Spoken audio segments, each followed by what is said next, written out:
The Stranger by Norman Whitney. Chapter 1. A Stranger in Wood End. On Saturday the 31st of October 1964, a man arrived in the village. It was late in the evening. He was looking for somewhere to stay the night. He knocked at a door, and a woman opened it. "Good evening, madam," the man said. "I'm sorry it's so late, but can you help me, please? Is there a hotel in this village? I want to stay here tonight." The woman laughed. "A hotel? Here in Wood End? No, sir, I'm afraid there isn't." "What a pity," said the man. "I'm a stranger here, and I want to see your village tomorrow." The stranger was very polite. He was tall and had dark hair, and he had strange green eyes. "Perhaps Mrs. Harrison can help you," the woman said. "She has a room. Perhaps you can stay with her. Wait a minute, I'll get my coat and I'll take you there." The woman took the stranger to Mrs. Harrison's house. Mrs. Harrison gave him a room for the night. He was very glad. It was the last night of October, and it was cold. The next day was Sunday. The man looked round the village. He was very interested in the history of the village. He met some of the villagers and asked them their names. But he did not visit the church. That was unusual. The church in Wood End was the most beautiful building in the village. But the stranger was not interested in it. He did not go to church that night with all the villagers. It was the first Sunday evening of November. When the villagers came out of the church, the man had gone. They had all liked him. The ladies had thought he was very good-looking. A few weeks later he came back. It was the first Sunday in December. The villagers were coming out of church. It was cold and dark. "Hello," he said. "I'm back again. It's nice to see you all once more." His next words surprised everyone. "Perhaps you can help me," he said. "I'm looking for a house. I want to buy a house here." "Here?" someone said. "But why here? There's no work in Wood End for a young man. All the young people leave the village. They find work in Lydney, the nearest town." "I'll get a job somewhere," the stranger said. "Perhaps in Lydney." Then one of the villagers told him about old Mr. Smith's house. Mr. Smith had died in the summer. His house was empty. It was for sale. The house was on the corner of Main Street and Church Lane. "I'll ask about the house tomorrow," said the young man. "Perhaps I'll be lucky. Goodbye. I'll see you soon." The villagers watched him leave. They all saw his car. It was very big and luxurious. He looked rich. A few days later, Mr. Smith's house was sold, and in the middle of December the young stranger arrived. He moved into the house and worked very hard. He fixed the roof. He repaired broken windows. He painted and decorated. He changed the whole house. But there was a big surprise for the villagers. On the morning of Monday the 21st of December, they saw a big sign on the front of the house, and on the sign were these words: "The Corner Shop, Proprietor Dave Slatin." Chapter 2. The Village Meeting. The villagers could not believe it. A shop in Wood End. Everybody talked about it. There was once a shop in Wood End, but it had closed 20 years ago. Some people wanted the shop, but others did not. The villagers met in the evening in the village hall. Everybody was there. Everybody was interested in the new shop. "The corner shop is a good idea," someone said. "We need a village shop. We won't need to go to Lydney." Then Mrs. Harrison spoke. She liked the stranger, Dave Slatin. "I agree," she said. "A village shop is a good idea. It's too quiet here.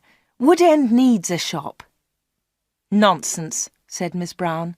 She was the village school teacher. "Lydney is not far away. There are lots of shops there." Soon everybody was shouting. Then Mr. Hart spoke. He was a very big man with a loud voice. "Listen, everybody," he shouted. "We've never had trouble in this village before. We've always been quiet and happy. Now this shop is causing trouble." "Let Mr. Slayton speak," someone said. "It's his shop. Let him speak." "Ladies and gentlemen," said Dave Slayton, "I don't want to cause any trouble. I'm still a stranger in your village. But I want to be one of you. I want to be your friend. I like the people of Wood End." He smiled, and a few people clapped. They liked him. "The corner shop will sell lots of things," he went on. "It will sell food and things for the house. Everything will be cheap, I promise." Everybody was listening carefully. "And I have another idea," he continued. "I'll sell village products." "What do you mean by village products?" asked Miss Brown. "I'll tell you, Miss Brown," he said. "I know that you make beautiful bread and cakes." Miss Brown smiled. Yes, she did make bread and cakes. Everyone knew that. "And you, Mr. Hart, I've seen your flowers. You grow beautiful flowers." Now Mr. Hart smiled. Yes, his flowers were beautiful. Everyone knew about them. "And Mr. Everett makes pots," someone said. "And Mrs. Davis makes dolls," said another voice. "And I do paintings of the village," said old Miss Lucy Gray. "Yes," said Dave, "you can all do something. You villagers are clever. You make lots of things. We can sell them to the tourists. In the summer, Wood End can make a lot of money." "But what about the money?" said Mr. Hart. "How will you pay us?" "That's a good question," said Dave. "And here's the answer. You'll bring your things to me, and I'll sell them for you. I'll keep some of the profit. You'll have the rest." "What a good idea," said Miss Brown. "Yes, I agree," said Mr. Hart. All the villagers agreed. Everyone in the village was happy with Dave Slayton's plan. The corner shop opened on Monday the 4th of January 1965. Soon the shop was busy, and Dave needed an assistant. The new assistant in the corner shop was Anna. She started work in late January.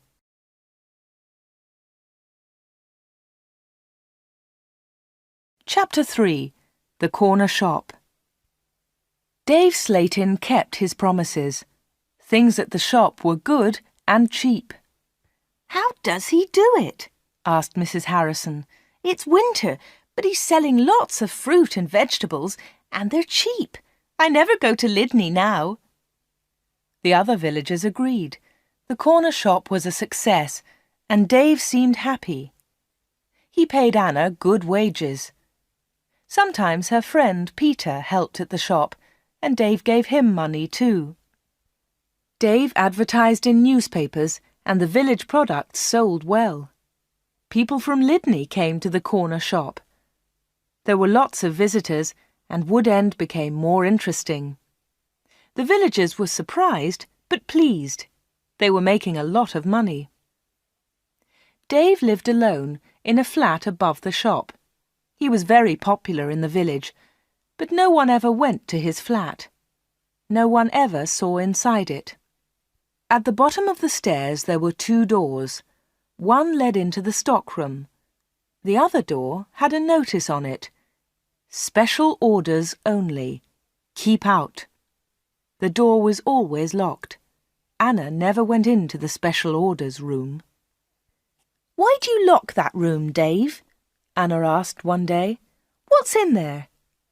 "It's for special orders," he replied. "Big orders." "But you won't get any big orders in Wood End," said Anna. Dave said nothing. He did not want to talk about that room.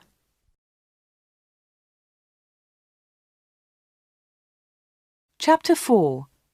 A Beautiful Customer. For 3 months, everything was normal. Then, one day in April, an unusual customer came into the shop. The new customer was a very beautiful woman. She was wearing expensive clothes and arrived in a large car. "Is this the corner shop?" the woman asked. She looked round and seemed a little surprised. "Yes," replied Anna. "This is the corner shop. It's the only shop in the village." "I'm looking for Mr. Slayton, the owner of the shop," said the woman. "I think he's upstairs," said Anna. "I'll go and get him. Does he know your name?" "Yes, I think so," was the reply. "Tell him—" The woman stopped. "Tell him Miss Gordon is here, Miss Greta Gordon." Anna was amazed. "Are you Greta Gordon, the film star?" "Yes, that's right." The woman smiled, but she was nervous. "Wait a minute," said Anna. "I'll tell Mr. Slayton that you're here." Anna ran to the bottom of the stairs and called, "Dave! Dave! There's someone to see you!" "Who is it?" asked Dave from upstairs. "Miss Greta Gordon!" shouted Anna. "It's Greta Gordon, the film star!" "I'm coming," he said, and he came down immediately. "I'm pleased to meet you, Miss Gordon," he said. "Good morning," said Greta Gordon. She and Dave shook hands. She had beautiful hands, and she was wearing beautiful diamond rings. Anna had never seen so many diamonds before. Miss Gordon looked round. "Is this where you work, Mr. Slayton?" she asked. Once again she seemed nervous. "Yes," said Dave. "It's a small place, but it's big enough for me. Please follow me, Miss Gordon." Anna was surprised. Dave and Greta Gordon did not know each other. He did not call her Greta, and she did not call him Dave. He seemed to be in a hurry, and she seemed to be frightened. Anna watched them. Dave and Greta Gordon went to the back of the shop and into the special orders room. Greta Gordon was a special order customer. Anna thought that was very strange. She wanted to tell someone about Greta Gordon. Anna loved films. She wanted to tell Peter about the film star, but she had to stay in the shop. 10 minutes later, Greta Gordon came out of the special orders room. Dave went straight upstairs, and Greta Gordon came to the front of the shop. The film star looked terrible. She was pale. She was crying. Her eyes were red with tears. "What's wrong?" asked Anna. "Can I help you, Miss Gordon?" "No, thanks. I'm all right," said Greta Gordon. "Do you want to sit down?" said Anna. She got a chair, and the film star sat down. "Shall I get the doctor?" said Anna. "No, no," said Greta. "Please tell no one about my visit here. Please tell no one." Anna was disappointed. She wanted to tell everyone about Greta Gordon. She wanted to tell everyone about her famous customer. "I want to give you something," said Greta Gordon. "Here's a photograph of me. I'll sign it." She signed the photograph and gave it to Anna. "Please keep this," said Greta, "and please keep our secret. Please don't tell anyone." "All right," said Anna. "I promise." The film star kissed Anna. She held Anna's hands. What a beautiful woman, thought Anna, and what beautiful hands. Then Anna noticed something. The diamond rings were gone.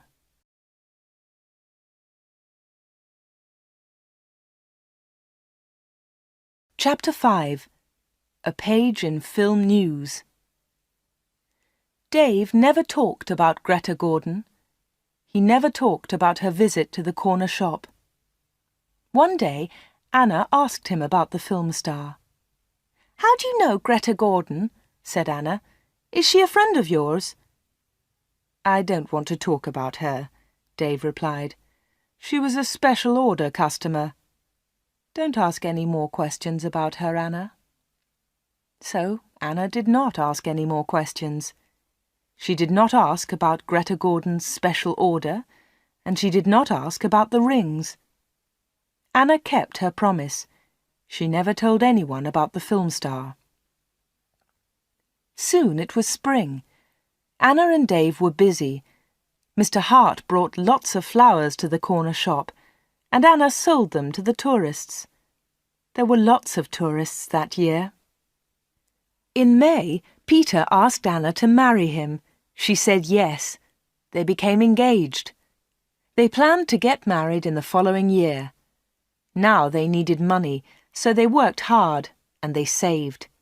They were very much in love. On Saturdays, Peter played football or cricket, and Anna often went to the cinema in Lydney. He enjoyed sports, and she loved watching films. One day, Anna was reading Film News. This was a magazine about film stars. She turned the pages. There was a picture of Greta Gordon. Anna was pleased. What a surprise! Beautiful Woman was going to be a big film, and now Greta Gordon had the star part. Anna wanted to tell Peter about Greta, but she kept her promise. She did not tell anyone. But she did show Film News to Dave Slayton. "Look, Dave," she said, "here's a story about Greta Gordon. Isn't it great? She's got the big part in Beautiful Woman." Dave looked at the magazine. "Greta Gordon will star in Beautiful Woman." The star of Beautiful Woman was Joanna Lee, but Miss Lee has broken her arm. "I don't know what happened," said Miss Lee. "I was in my bedroom. I slipped and fell." Greta Gordon will now be the star of Beautiful Woman. "I'm so lucky," Greta told us yesterday. "I've always wanted the part. I can't believe it." "I don't know anything about films," he said. "Is Greta Gordon a big star?" Anna laughed. "Big star? Yes, she is. She's terrific." Dave didn't seem interested. "I hope she's happy with her big part," was all he said.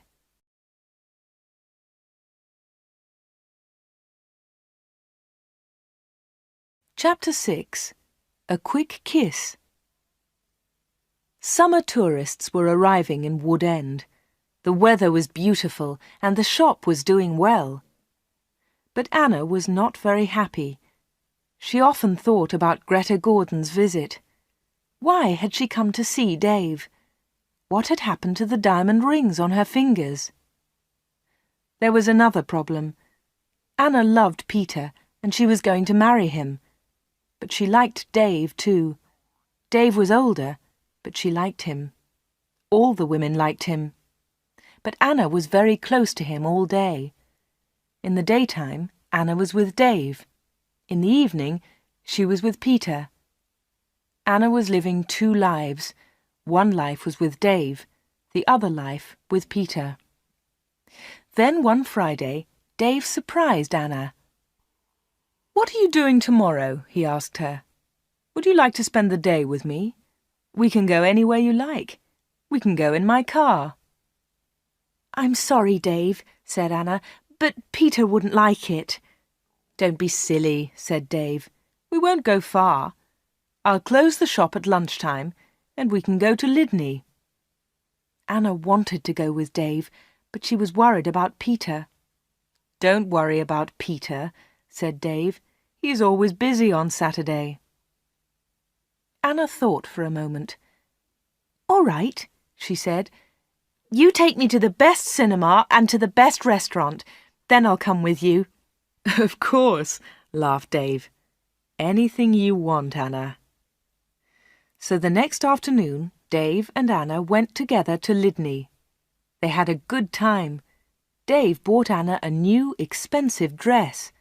Then they went to a cinema and afterwards to a restaurant. Peter played cricket that Saturday. He never knew about Anna's day with Dave. He was playing in another village and returned to Wood End very late. Dave and Anna were also very late. Dave stopped his car near the corner shop. The night was warm. "Thanks, Dave," said Anna. "It was a lovely day." "I enjoyed it too," said Dave. He put his arm round her shoulders and kissed her. It was a quick kiss, but for Anna, it was wonderful.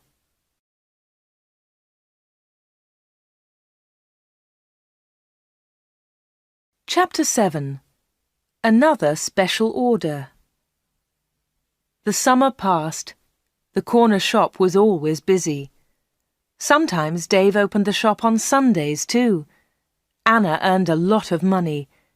Everyone thought that she was happy. But life was difficult for her. She liked Dave. He was her boss, and he was older than her. But Peter was her fiancé, and he was about the same age. Dave was quite rich, but Peter had no money. Dave bought Anna clothes, and he took her out. Peter did not buy her clothes and never took her anywhere. He was more interested in football. Anna did not like football. Now it was September. Peter played football every Saturday. One Saturday there was a big football match on television. Mr. Hart had the biggest television in the village, and he invited some people to his house. He invited Peter and Anna. On Friday, the day before the match, Anna was working in the shop all day. At 5 o'clock, she locked the shop door. 2 minutes later, the bell rang, and Anna went to the door. There was a young man outside. He was carrying a small case. "Hello," she said. "Can I help you?" "I hope so," said the young man. "I want to see Mr. Slayton." "I'm afraid that the shop is closed now," said Anna. "We're open tomorrow morning." "But I've got an appointment," said the young man. Then Dave spoke behind Anna. She hadn't seen him. "Yes, I've been waiting for you," said Dave. "You're late." "I'm very sorry, Mr. Slayton," said the young man. "I was—" Never mind," said Dave rudely. His rudeness surprised Anna. The young man seemed afraid. "But can you see me now?" he asked. "Yes," said Dave. "Come in." Dave turned to Anna. "Anna, it's after 5 o'clock. You can go home now." "I won't be long," said Anna. Dave was angry. "Hurry up and go home," he said. But Anna wanted to stay. She wanted to know about the young man. The young man followed Dave to the back of the shop and into the special orders room.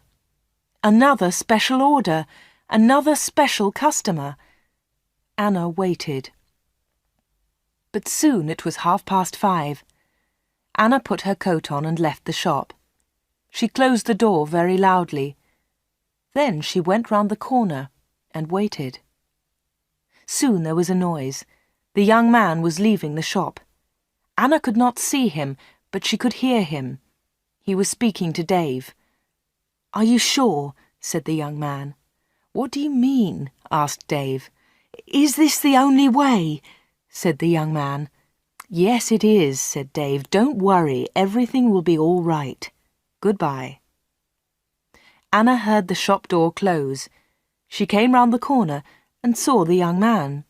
He was walking quickly to his car. Anna noticed immediately that he was not carrying his case. She followed him. "Excuse me," she said, "you've forgotten something. You've left something behind." The young man turned round. Anna stopped. Suddenly she was frightened. The young man's face was white. It was white with fear. "Please go away," said the young man. "Leave me alone. I want to go home. Leave me alone." He got into his car and drove off. Anna stood in the street and watched him. She was thinking. Why had the young man come to the corner shop? What was his special order? And why had he left his small case with Dave Slayton? Chapter 8. The Football Match. The next day was the day of the big football match. Mr. Hart had invited about 10 people. Anna did not watch the game. She was helping Mrs. Hart in the kitchen. They were making tea.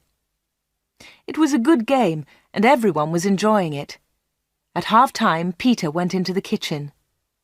"Why don't you come and watch the match, Anna?" he said. It's really good. Come on. Anna laughed. No, thanks, she said. I'm helping Mrs. Hart. Look, here's the tea. Can you take it in to the others? OK, said Peter. It's a terrific match. Mike Bailey scored a great goal. Peter took the tea into the sitting room, and the second half of the match started. The second half was very exciting. Mike Bailey scored another goal after 20 minutes. The score was 2-0. Then the other side scored 2 quick goals. It was 2-2. There were only 5 minutes of the match left. Come on, shouted Peter. Come on, Mike, let's have another goal. In the last seconds of the match, Mike Bailey scored the winner. It was his 3rd goal of the match. But something was wrong. The other team's goalkeeper was injured. Bailey had been very near the goalkeeper, and he had kicked the ball very hard. The ball had hit the goalkeeper's neck. Mrs. Hart and Anna came in from the kitchen. What's happened? Said Anna. What's wrong? It's Brian Thomas, the goalkeeper, said Peter. He's injured. It was serious. The goalkeeper had broken his neck. Later they all watched the news on TV. They saw pictures of Mike Bailey's 3rd goal. It was a great goal. They saw the ball hit the goalkeeper. It was an accident. The TV announcer said, "And now over to our sports studio for an interview with Mike Bailey." They all watched the interview. The TV showed a picture of Mike Bailey and the interviewer. "Mike," said the interviewer, 3 goals in 1 match. How do you feel about that?" But Mike Bailey said nothing. He could not speak. He tried to speak, but he could not. It was terrible. The interviewer tried another question. "Let me ask you about the 3rd goal, Mike. It was a great goal, but how do you feel about the injury to Brian Thomas?" It was a silly question. The injured goalkeeper would never play football again. Mike Bailey said nothing. He looked very ill. When the interview ended, Mr. Hart turned off the TV. No one noticed that Anna had left the room. Mike Bailey had looked frightened. Anna was frightened too. Mike Bailey and Anna had met before, the day before, at the corner shop.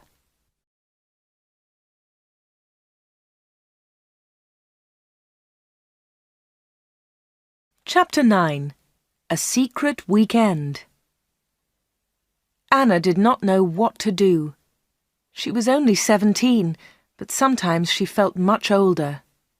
She wanted to ask Dave about Mike Bailey and Greta Gordon. She wanted to know about special orders. She decided to wait.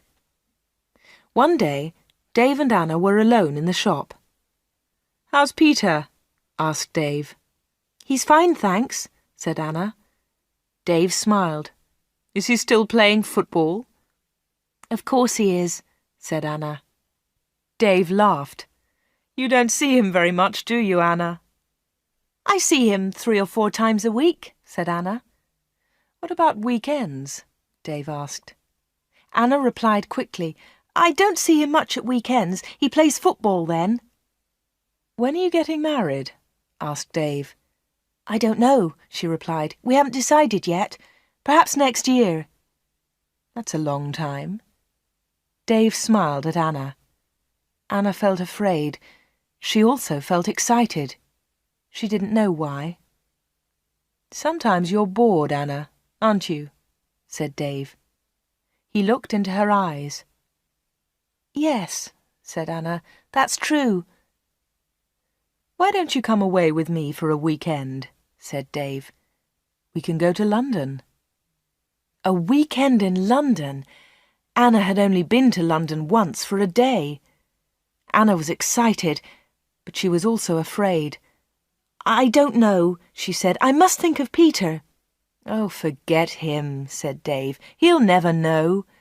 Come with me and we'll go to the best shops. We'll go to the best cinema. Will you come with me?" Anna said nothing. Suddenly she had an idea. She looked at Dave. "Perhaps I'll come with you," she said. "Good," said Dave. "That's great. "But first," said Anna, "I want to ask you something." "What do you want to know?" he said quietly. "I want to know about your special orders." "Very clever," said Dave.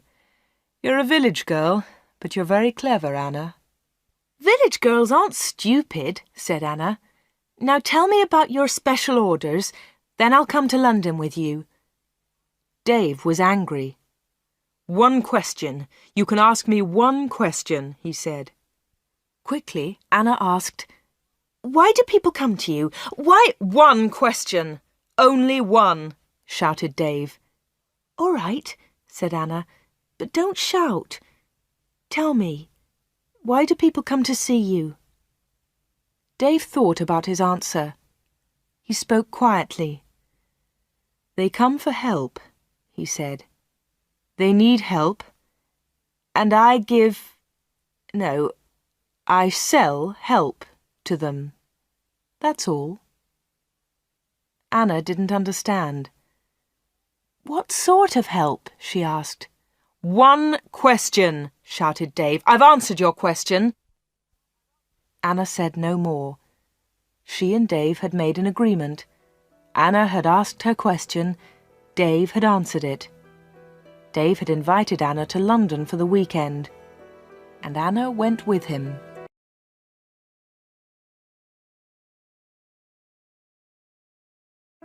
Chapter 10. A Quarrel.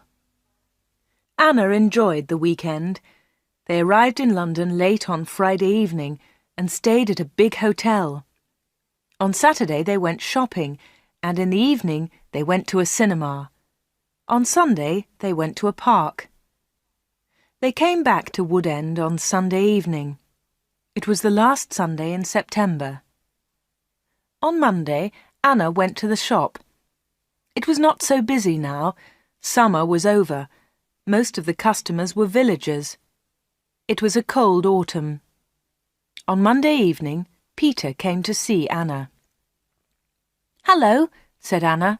"Did you win on Saturday?" "No," said Peter. "We didn't win, and I didn't play." Anna was surprised. "You didn't play? Why not? What was wrong?" "I didn't feel very well on Saturday morning. I stayed in Wood End. I was in the village all weekend." Anna's face was red. Her voice was quiet. "Are you feeling better now?" she asked. "No," said Peter, "and you know why." Anna tried to look surprised. "Me?" she said. "Oh, Anna," said Peter, "you know what's wrong. It's you and Dave Slatin." "What do you mean, me and Dave Slatin?" said Anna quickly. "You went away with him on Friday evening. Someone saw you in Dave's car." Anna tried to explain. "Oh, it's nothing," she said. "Dave and I went—" "Shut up," said Peter. "I don't want to know, Anna. Don't talk about it." "But Peter," said Anna. Peter didn't listen. "I know he's got a lot of money. He can take you to places. He's from a big city. I'm a poor village boy, Anna. But you must choose. You must choose between Dave and me. You can't have both of us." "I know that, Peter," said Anna, "and I don't want both of you. But listen, Peter, I want to tell you about Dave. There's something very strange about him." "Dave, Dave, Dave," Peter shouted. "You talk about him all the time. I don't want to hear his name again." Peter turned round and walked out of the room. He left Anna's house. Now Anna was alone. She was very unhappy. She wanted to talk to Peter. She wanted to tell him about Dave. She wanted to tell him about Greta Gordon and about Mike Bailey. But Peter had left her. Chapter 11. Arthur Riseman. It was October. It was cold and wet. Anna was not very busy at the shop. She was very unhappy. She was a different girl. She seemed older. She didn't go out much. She looked ill. Most of the villagers knew that Anna had quarrelled with Peter. They also knew that she had been to London with Dave. but no one was able to help Anna. She did not talk to anyone. Before, she had been a happy, smiling girl. Now she was sad and lonely. She went to the shop every day. She was waiting for another special customer. Anna did not wait long. It was the middle of the month. Anna was alone in the shop. It was almost lunchtime. A middle-aged gentleman came in. He was a big man with a very large moustache. He was well dressed, and he was carrying a large briefcase. "Good morning, miss," he said politely. "Good morning, sir," said Anna. "Can I help you?" Anna was very polite too. She was interested in this man. "I'm looking for Mr. David Slayton," said the man. Anna smiled. "Are you a salesman?" she asked.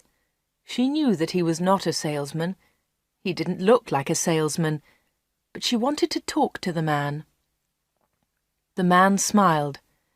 "Yes, I am a salesman," he said. That was not true. Anna knew that the man was lying. Then she said, "Perhaps I can help you, sir. I usually speak to the salesman." She looked at the man's case. It had the letters A-R-I-C-S printed on it. "Thank you," said the man very politely, "but I have a private appointment. I have come from London, and I must see Mr. Slayton." "I'm sorry," said Anna. "He's very busy at the moment, but I'll tell him you're here. What's your name, please?" The man smiled. "Roberts," he said. "Arthur Roberts." Anna went to the back of the shop. Dave was coming down the stairs. "There's a man in the shop," said Anna. "He wants to speak to you." "Thanks," said Dave, and he went to the front of the shop. "Good morning, Mr. Riseman," said Dave. "I'm pleased to meet you." Anna listened. Riseman! The man's name was Riseman, not Roberts. What a liar! The man did not look at Anna. "I'm pleased to meet you, Mr. Slayton," the man said. "Please come with me," said Dave. Mr. Riseman followed Dave. They went into the special orders room. A minute later, Dave came out. He came to the front of the shop. "It's lunchtime, Anna," he said. "You can go home now." "Thanks, Dave," said Anna. "I'm going in a few moments." Dave went back to the special orders room. Anna did not leave the shop. She waited. Anna wrote down the letters A-R-I-C-S.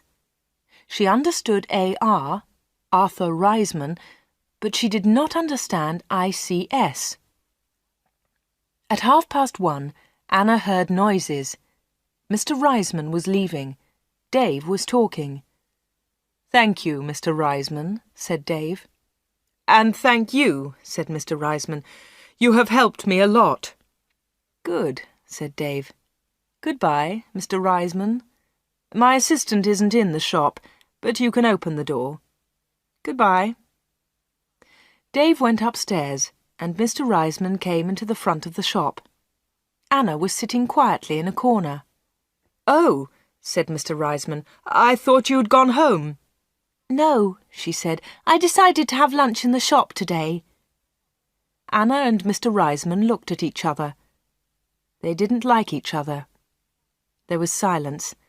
Anna spoke first. "Would you like to buy some bread, Mr. Roberts?" she said. "Riseman, my name is Riseman," said the man. Anna smiled. "I'm so sorry," she said.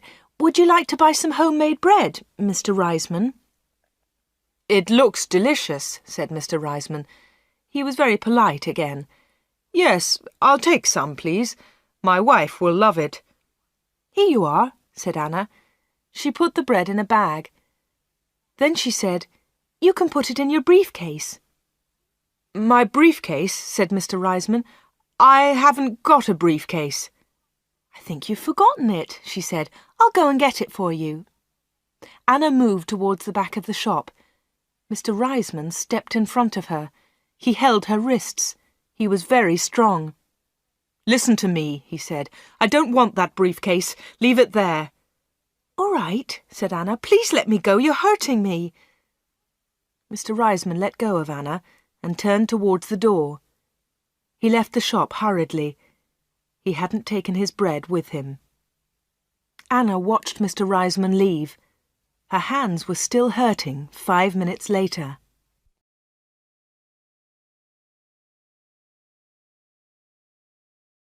Chapter 12.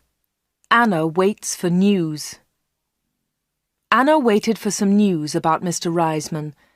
She remembered Greta Gordon. The film star had visited the corner shop. Later there was news about her in a magazine. Mike Bailey had visited the corner shop too. Later there was a lot of news about him on TV. And now Mr. Riseman had visited the corner shop. Anna was waiting for some news about him. All 3 visitors had been special customers. They had all seen Dave. They had all been in the special orders room. And they had all left something with Dave. Greta Gordon had left her diamond rings. Mike Bailey had left his case. Mr. Riseman had left his briefcase. Anna wanted to find out more about the 3 special customers. She thought about Mr. Riseman. His case had the letters ARICS on it. She understood AR, but what was ICS? Perhaps Mr. Riseman was a businessman and ICS was his company. Anna looked in the newspapers, but she didn't find anything about ICS. She read the magazines. She listened to the radio. She watched TV. But there was nothing about ICS. Anna heard nothing. She saw nothing. Then she had an idea. She decided to go to London and find Arthur Riseman. It was a Friday. Early in the morning she left a note for Dave. She took the note to the shop. "Dear Dave," it said, "sorry I can't come in today. I'm going to Lydney. I'm buying some things for my wedding. Anna." The note did not tell the truth, but Anna didn't care. Anna took a bus to Lydney and then caught a train to London. She got to Paddington Station at midday. She got off the train and looked for a telephone box. The telephones were near to the entrance to the station, but the boxes were all full. She stood and waited. Then Anna saw the letters ICS. There they were. They were on a huge advertisement. Anna had found the answer to her problem. International Computer Services. ICS. Perhaps that was Mr. Riseman's company. Soon one of the phone boxes was empty. Anna rang the number, 222-8959. "ICS, can I help you?" said a woman's voice. "Yes, please," said Anna. "I want to speak to Mr. Riseman, Mr. Arthur Riseman. I think he works at ICS." The woman laughed. "Works here? Yes, he does," she said. "He's the vice chairman of the company. Wait one moment, please. I'll get his secretary." Then there was another woman's voice on the phone. "Mr. Riseman's secretary, can I help you?" "Yes, please," said Anna. "I'd like to speak to Mr. Riseman." "Who's calling, please?" said the secretary. "Mr. Riseman doesn't know my name," Anna replied. "Is Mr. Riseman expecting your call?" the secretary asked. "No, he isn't," said Anna. "I'm afraid he can't speak to you now," said the secretary. "He's at a meeting now, and he's flying to Switzerland in an hour's time." "But I must speak to him for a few minutes," said Anna. The secretary became annoyed. "That's impossible," she said, "but I can take a message." "No, thanks," said Anna. "I'll call again next week. Will Mr. Riseman be back then?" "Yes, he will," replied the secretary. "Goodbye." And she put the phone down. Anna had found Mr. Riseman's company, but she hadn't spoken to him. Anna spent the afternoon in London. She went to see a film, then she had tea in a small cafe near Paddington Station. Her train left London at 6:30. She bought an evening newspaper and got on the train. Anna was tired, but she felt happy. After a few minutes, she looked at her newspaper. Anna was waiting for some news. There it was, on the front page. Private plane crash near London. 6 dead, all from ICS. 6 people were killed this afternoon in a plane crash at Enfield near London. The plane was flying to Switzerland. The passengers were all from International Computer Services, ICS. Among them was Mr. Alfred Gluck, the chairman of ICS. Mr. Arthur Riseman, vice chairman of ICS, told us, "I'm lucky to be alive. I was at a meeting today. The meeting went on for a long time, and I didn't catch the plane." Mr. Riseman will probably be the new chairman of ICS.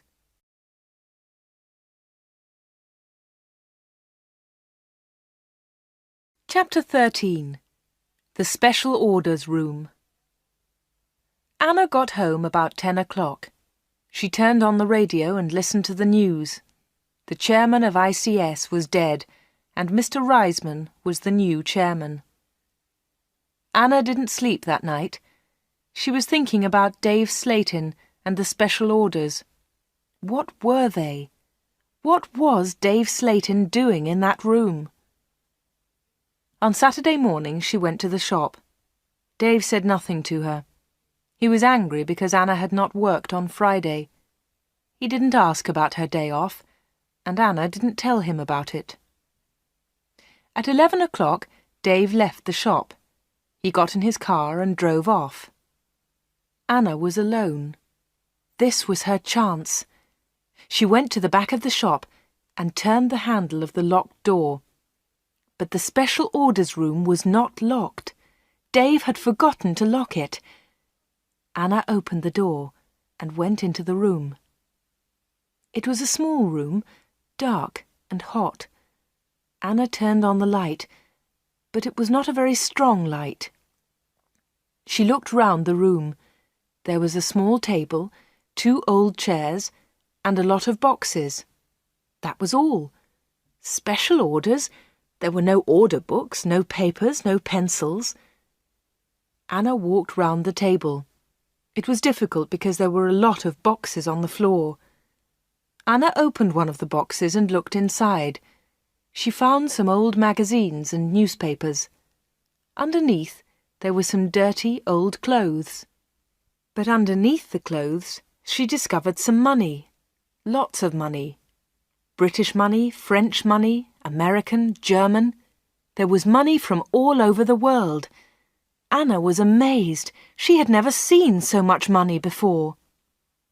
She looked round again and found Mike Bailey's case. It was empty. Then she found Arthur Riseman's briefcase. That was empty too. Then Anna looked into a bigger box. Inside it were some dolls with broken arms and legs. One of the dolls was very beautiful, but it had a broken arm. Anna put it on the table. Then Anna found a book about football. Inside there were some pictures of footballers, but the pictures were all torn. Anna put the book on the table. Anna looked into the box again and found some little cars. Most of them were broken. She found a small model aeroplane. It was broken too. Anna put all these things on the table. What a strange collection. There was the money, the broken doll, the toy cars, the model aeroplane, and there was the football book with the torn pictures. Anna looked at the things on the table. What were they for? Why did Dave Slayton keep them in this locked room? Suddenly Anna jumped. There was a noise behind her. Someone was standing at the door.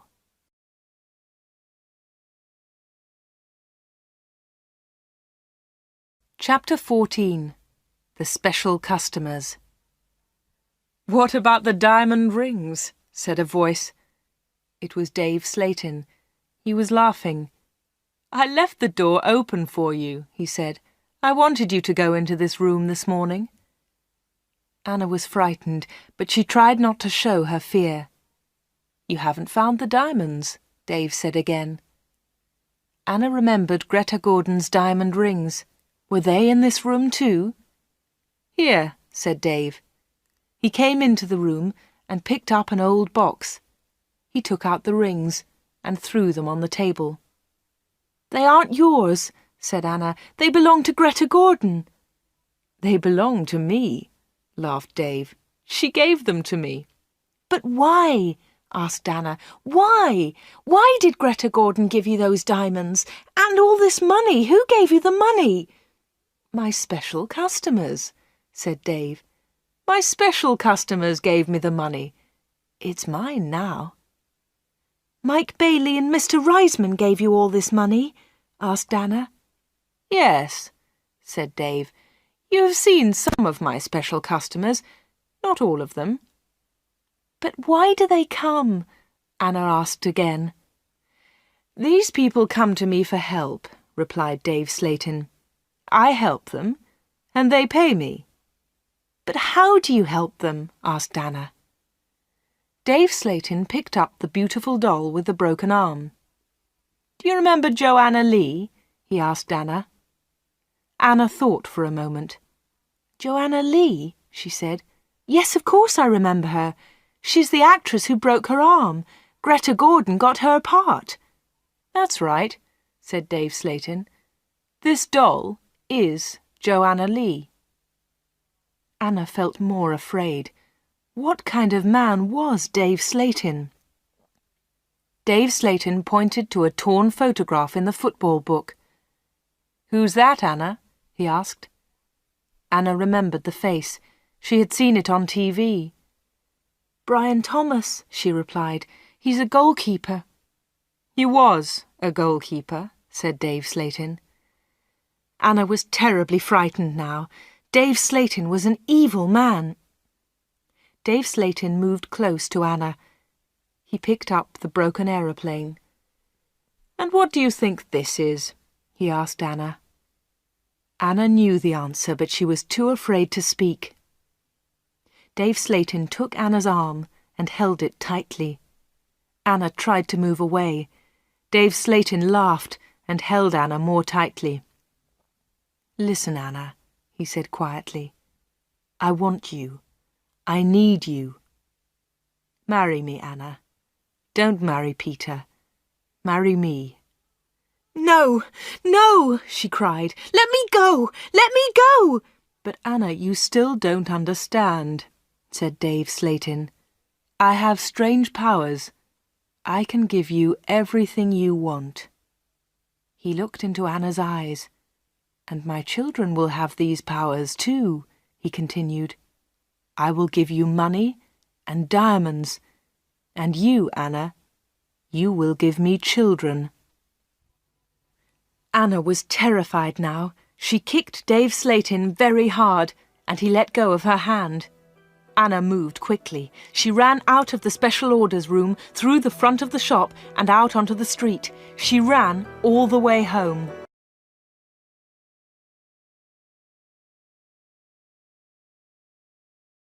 Chapter 15. The 31st of October. When Anna got home, she felt terrible and went to bed. In the evening, Peter came to see her, but Anna was ill in bed. "I'll come and see Anna tomorrow," Peter told Anna's mother. Again, Anna did not sleep all night. The next day, Sunday the 31st of October, was a terrible day for Wood End. Anna stayed in bed. She had a fever, and her mother phoned the doctor. The doctor came immediately. "Anna's very ill," said the doctor to Anna's mother. "I'm worried. I don't know what's wrong with her. I'll come back again tonight." That afternoon, Peter came to Anna's house. He tried to speak to Anna, but she was too ill. He sat quietly beside her bed. At about 7 o'clock, Peter heard shouting in the street. He went to the window and looked outside. People were running and shouting, "Fire! Fire! Fire! There's a fire at the corner shop!" Peter ran out of Anna's house and into the street. There was a big fire on the corner. The shop was in flames. Nobody could see Dave Slayton. "His car's here," said Mr. Hart. "Dave must be inside." Then the villagers saw him. He was standing at an upstairs window. "Jump, Dave!" they shouted. "Jump! Save yourself!" But Dave did not move. He was standing at the window, and he was laughing. Some of the women in the street started screaming. Mr. Hart tried to run into the shop, but the others pulled him back. Flames were leaping up from the shop. The flames reached Dave Slayton. The villagers saw that he was still laughing. That was the last time they saw him. The flames hid him completely. No one was able to save him, and no one ever saw him again. Peter went back to Anna's house. The doctor was in the kitchen, talking to Anna's mother. Suddenly, there was a scream. They ran upstairs to Anna's room. Anna was dead.